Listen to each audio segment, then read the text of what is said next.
Saudara-saudara yang saya kasih di dalam Tuhan Yesus Kristus, jumpa lagi di dalam renungan harian online. Dan sekali lagi, saya sungguh sangat berharap bahwa kita semua, Bapak, Ibu, Saudara-saudara sekalian, berada dalam keadaan yang baik, dalam keadaan yang sehat. Kita akan bersama-sama berdoa sebelum kita memulai membaca dan merenungkan firman Tuhan. Mari kita berdoa. Kembali kami datang kepadamu dengan ungkapan syukur yang berlimpah ya Tuhan, oleh karena penyertaan, pemeliharaan, dan kebaikan Tuhan dalam kehidupan kami. Saat ini kami akan membaca dan merenungkan firman-Mu. Tolonglah kami, mampukan kami untuk dapat memahami apa yang Engkau kehendaki, supaya dengan demikian kami boleh senantiasa menjalani kehidupan ini di bawah terang firman Tuhan. Terima kasih Bapa, di dalam Kristus kami berdoa. Amin. Renungan firman Tuhan pada saat ini akan didasarkan pada Injil Yohanes pasal yang ke-20 ayat 19 sampai dengan ayat yang ke-23 yang akan saya bacakan demikian. Injil Yohanes pasal yang ke-20 ayat 19 sampai dengan ayat yang ke-23. Ketika hari sudah malam pada hari pertama minggu itu, berkumpullah murid-murid Yesus di suatu tempat dengan pintu-pintu yang terkunci karena mereka takut kepada orang-orang Yahudi.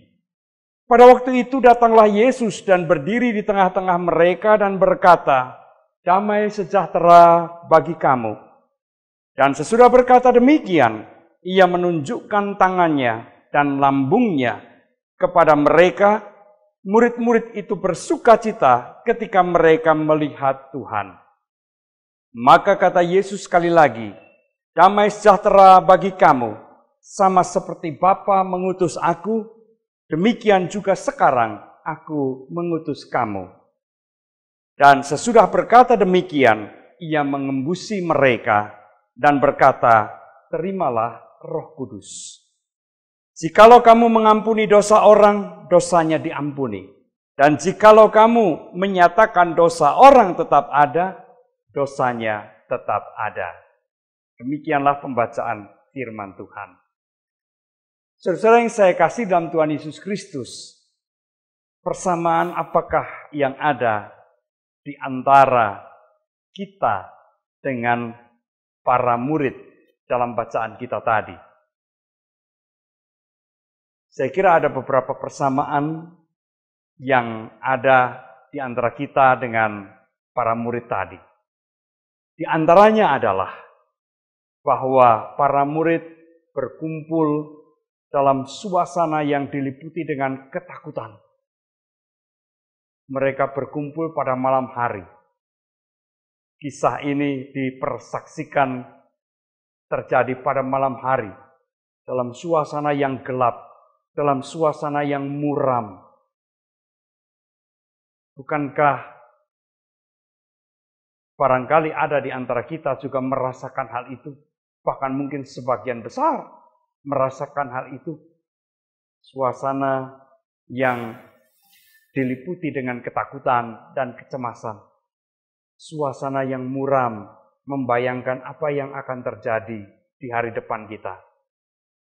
Sesuai yang saya kasih di dalam Tuhan Yesus Kristus, para murid pada waktu itu juga dicekam oleh ketakutan yang luar biasa setelah gurunya disalibkan. Ada banyak bayangan yang muncul di dalam diri mereka. Mungkin mereka berpikir setelah gurunya dieksekusi, sangat mungkin sekarang giliran mereka, para murid akan dikejar, akan menjadi orang-orang yang paling dicari.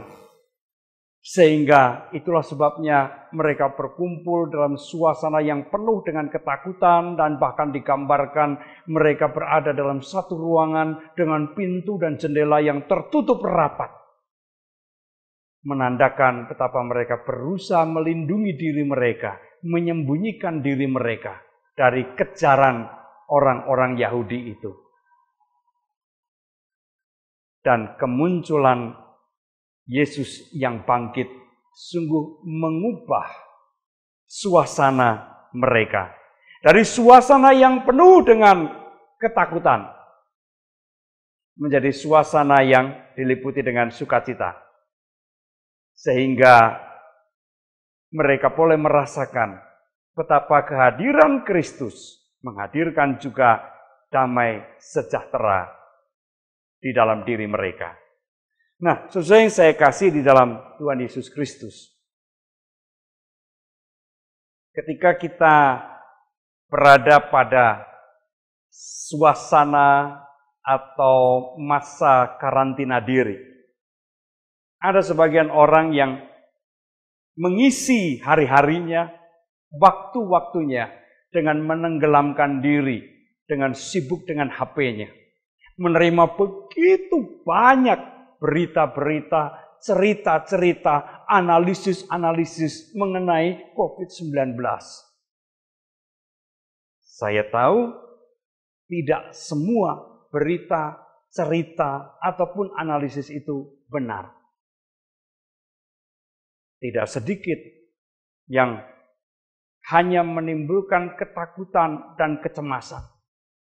Tetapi toh orang tidak kapok-kapoknya terus membaca lalu membagikan dengan orang-orang lain, dengan teman-temannya, entah secara pribadi maupun dalam grup, tanpa kita memikirkan berita-berita ini benar enggak sih? Cerita-cerita ini bertanggung jawab enggak sih? Pokoknya begitu kita membaca dan tertarik atau bahkan juga ketakutan, kita sebarkan, kita bagikan ke orang lain. Sesuai yang saya kasih dalam Tuhan Yesus Kristus, saya kemudian teringat dengan apa yang ditulis oleh T.G. Ray dan Gregory Mobley. Ia menulis atau mereka menulis buku dengan judul yang menarik, The Birth of Satan, Kelahiran Setan. Dalam tulisannya itu, kedua orang ini berkata atau menuliskan, kenapa sih orang sedemikian senang mendengar atau membaca cerita-cerita yang menakutkan, termasuk juga menonton film-film horor, padahal setelah itu mereka ketakutan sendiri. Apa yang menyebabkan, apa yang mendorong perilaku semacam ini? Ray dan Mobley mengatakan salah satu penyebabnya adalah nampaknya ada semacam ketertarikan, ada semacam kenikmatan ketika seseorang mengalami ketakutan yang luar biasa tadi. Aneh memang, tetapi mungkin juga benar. Orang tertarik, orang pengen tahu, bahkan mungkin ada satu kenikmatan tertentu ketika orang dikuasai oleh ketakutan. Nah, sesuai yang saya kasih dalam Tuhan Yesus Kristus, mari kita pikirkan.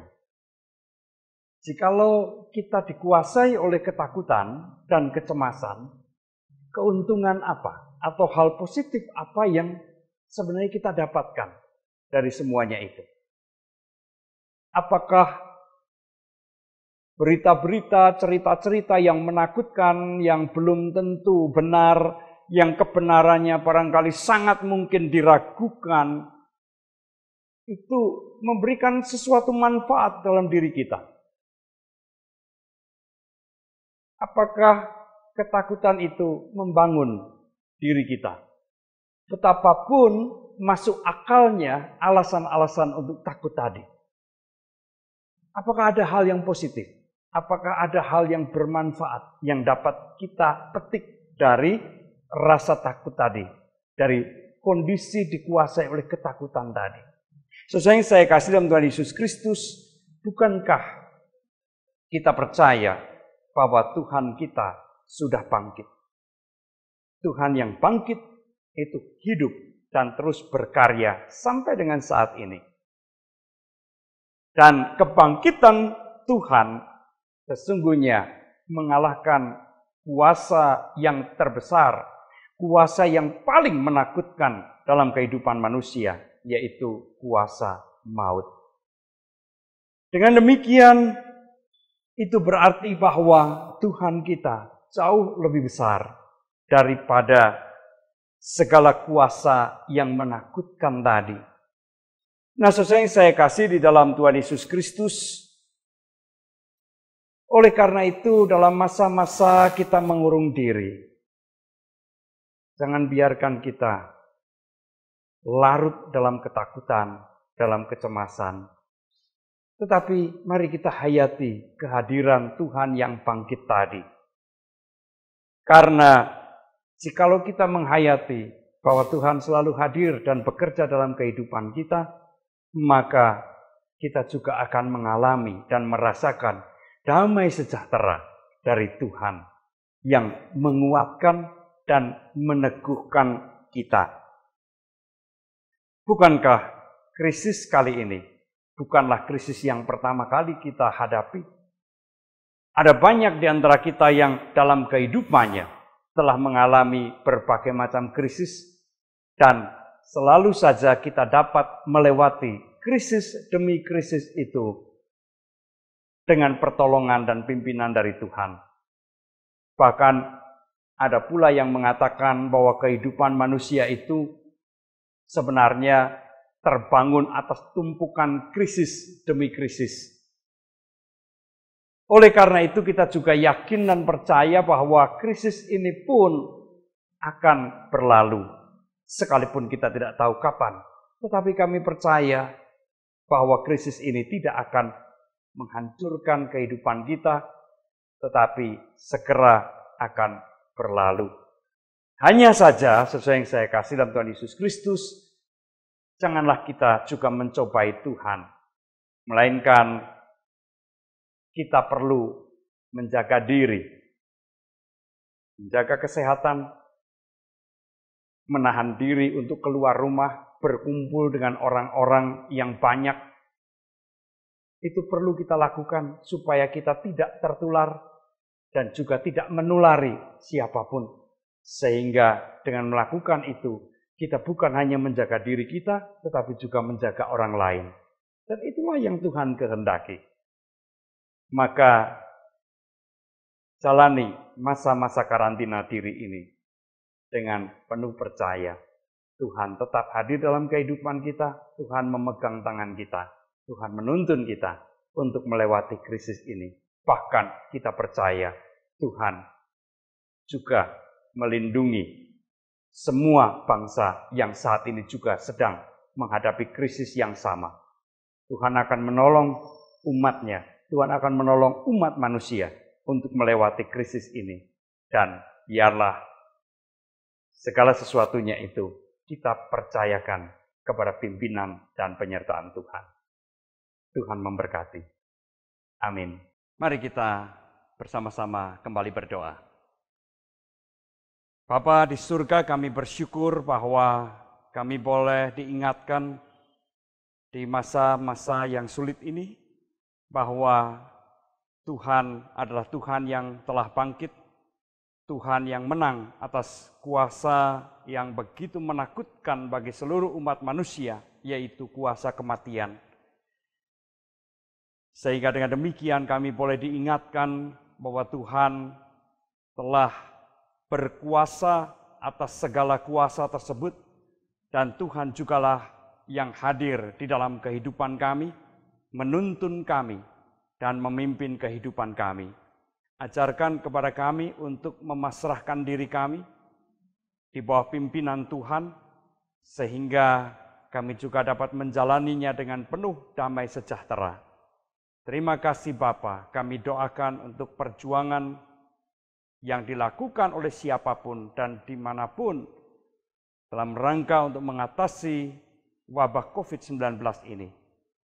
Berkatilah usaha-usaha itu ya Tuhan, supaya membuahkan hasil yang baik, sehingga dengan demikian kami juga dapat melewati krisis ini dengan pertolongan dari Tuhan. Di dalam nama Tuhan Yesus kami berdoa. Amin.